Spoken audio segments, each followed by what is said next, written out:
In this week's Pearson Work Holding Q&A, it's Haas versus Doosan.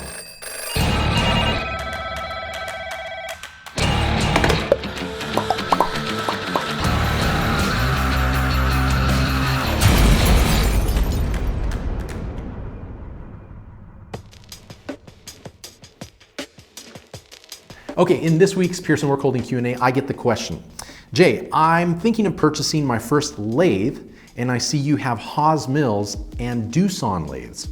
What was your decision-making process, and why did you divide machines like that? So, good question. Well, first of all, before I get into it, let me just give you this caveat that this video is about Haas versus Doosan. I know there's plenty of other great machine builders out there. I'm answering the question I got, so just keep that in mind.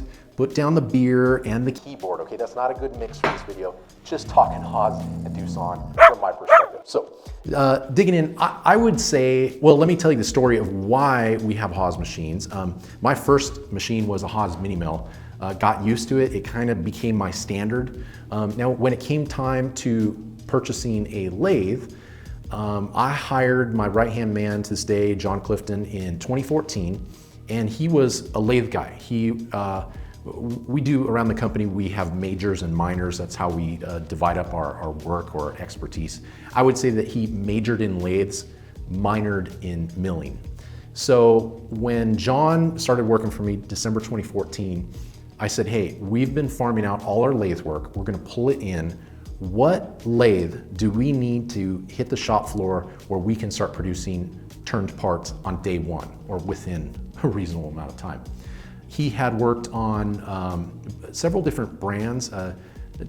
Doosan used to be called Daewoo, and so he worked on Daewoo's, the Pumas. Obviously Doosan, when I guess they merged or something several years ago.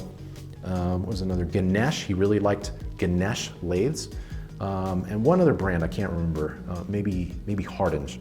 But he liked, or I should say, he was used to the Doosan lathes. So I looked at them. They were pretty much an equal price. I think I may have got the first. It's a Doosan 220 LC. May have been a name change recently, but really solid machine. Price-wise, they're within 5% of a comparably equipped Haas. So went with that. That kind of became the standard for our lathes in-house. The next lathe we purchased, probably, I think it was a year and a half later, or you know what, maybe it was like the next year, 2016, late 2015, possibly. We went with a Doosan Lynx 220 LSY, which is a live tool, sub-spindle, Y-axis machine. It is, I say this often, it's about as close to printing money without going to jail. Parts just come out finished. It's got this conveyor belt that the parts catcher just dumps it onto, and it rolls, and it's kind of like this accumulator system. Just a fantastic machine. So that's the backstory, just needed to go with it.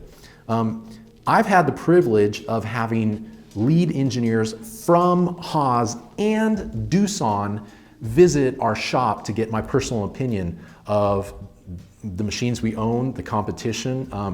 I will say that both machine manufacturers really liked the feedback that I was giving them, and I said, hey, this Haas guy, you need to implement it because Doosan is doing it. That's one of the reasons that I want to stick with Doosan. Or Doosan guys, man, Haas does this, it's killer, you've got to do that. So let me give you a pros and cons list of things that I've already given the engineering teams. Number one, the Haas control is phenomenal. It is the pro, in my opinion. So if you start with an early model Haas lathe and you go up to like a 2019 or even a 2020 machine, the Haas control is going to pretty much be identical. An operator will have no problems going between each one. Furthermore, the Haas mill and lathe controls are so similar that you will, if you're a Haas mill operator, you'll have instant familiarity with the lathe control. The other thing that I would point to as a pro for Haas is the service. Now, our HFO is great. If we have something we want to upgrade or fix on the machine, they'll usually quote 2 days before someone can get there. It's never gone 2 days. It's typically like, if I call in the morning, at least a tech will show up in the afternoon, if not first thing in the morning. So they kind of under promise and over deliver, which I dig. The service is great. In a manufacturing hub like Southern California, it's never a problem. I know HFO experiences may be different across the country and around the world, but it's definitely a pro in my book. Now, I've said this before, Haas machines I feel provide some of the best value in the industry. Furthermore, the Haas selection would be another pro. Doosan may have just a handful of machines, maybe, I don't know, half dozen machines. Haas has everything from a small chucker lathe to big through bore lathes. Dual spindle DS30 is another choice. Really broad selection. So maybe if you don't need something really big and Doosan bottoms out at one of their smaller machines, you can go even smaller or less equipped than the stock Doosan. So that's a big pro in my book. And finally, because Haases just have a lot of market share, training is widely available, and operators with experience in the industry might be a little bit more prominent than someone on a different control. Now, for the Doosan pros, I would have to say, number one is they are such well-built machines. So when our first Doosan lathe was placed on our shop floor, I was pretty amazed at how well it was built. Little things to how panels lined up, and just the robustness of like the spindle head, and just the routing of everything. I mean, Haas is dialed in too, but it just really stood out at the engineering that went into it. Furthermore, I mean, our Doosan lathes are just so accurate. We have these bushings that we hard turn. We used to send them out for OD and ID grinding. Now we turn them with ceramic inserts, and we are holding 1/10 of an inch all day long. Just such well-built, accurate machines. Not saying Haas, I just don't, because we don't have a Haas lathe, I can't give you an accurate representation. If you can hold tenths on a Haas, add that in the comments section, watch out. But I just know confidently that we can hold 1/10 pretty much all day long, as long as we're up to a good, consistent thermal stability. So when we do run bushings, we don't run them, walk away, do something. Operator is right there, keeping that machine to a consistent temperature. So let's jump to some of the cons. So on the Haas side, the sub spindle on the dual spindle machines, it's a finishing spindle. Not my term, it's Haas's term, a finishing spindle. So it only turns. Maybe it can lock, but it doesn't do interpolation. I brought up, this is a component we make. It goes into the bottom of our vacuum power units.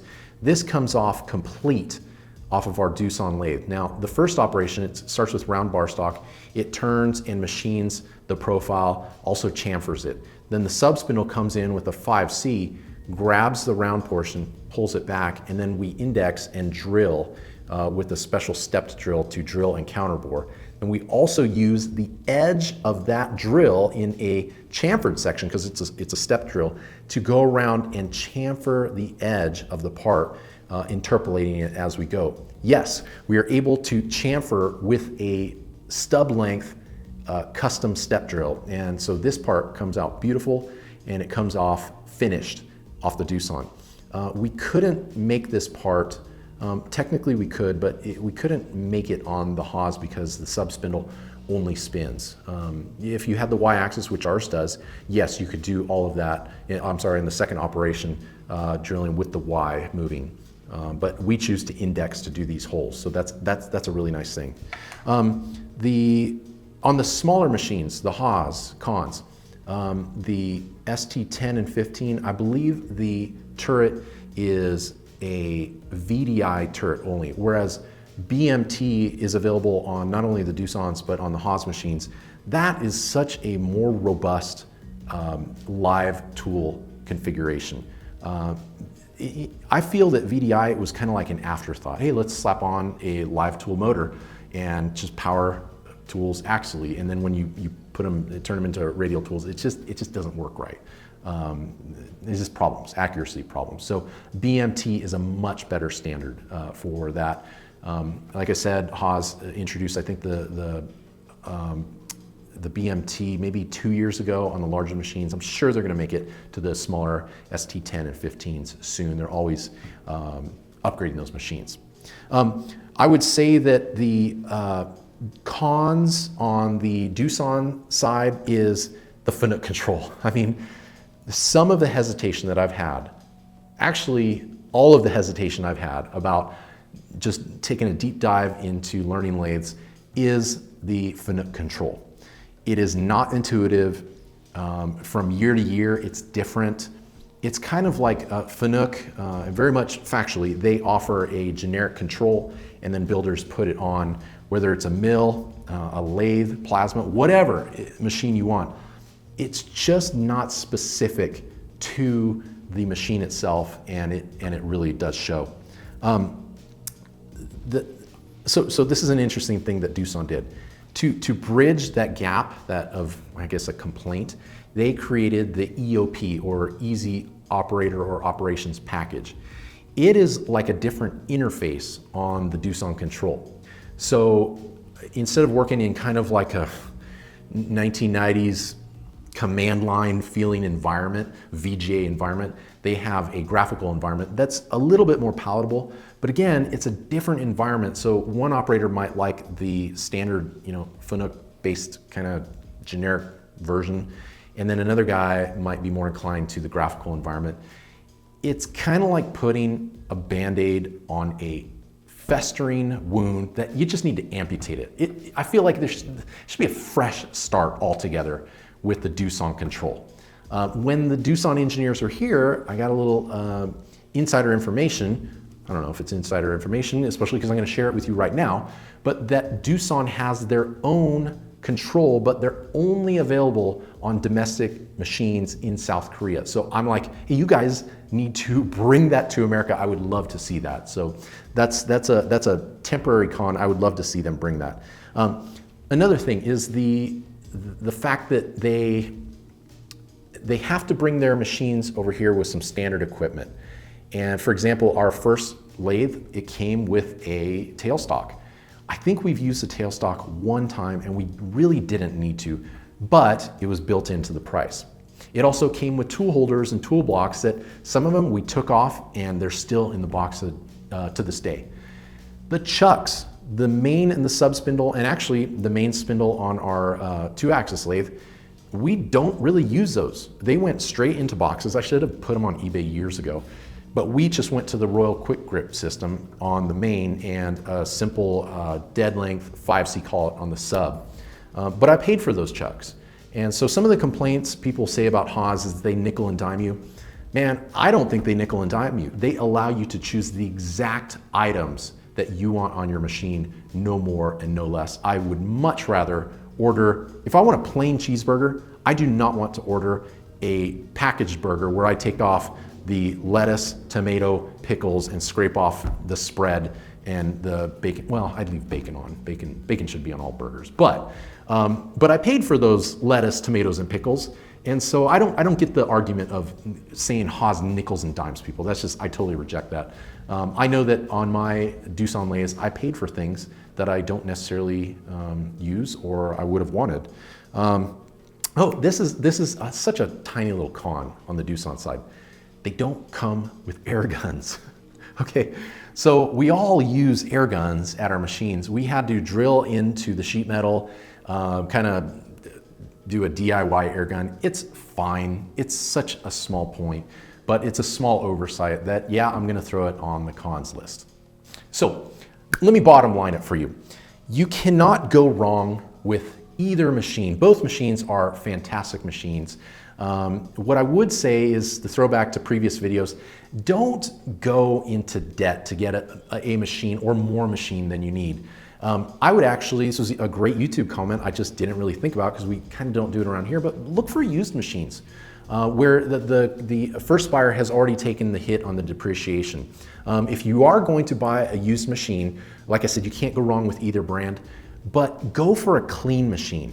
Go for a machine where the owner has taken care of it. If he takes care of the outside, you know that he's had the mentality of taking care of all the code, all the tool holders. It's just a better route when you see a clean machine. So those are my thoughts.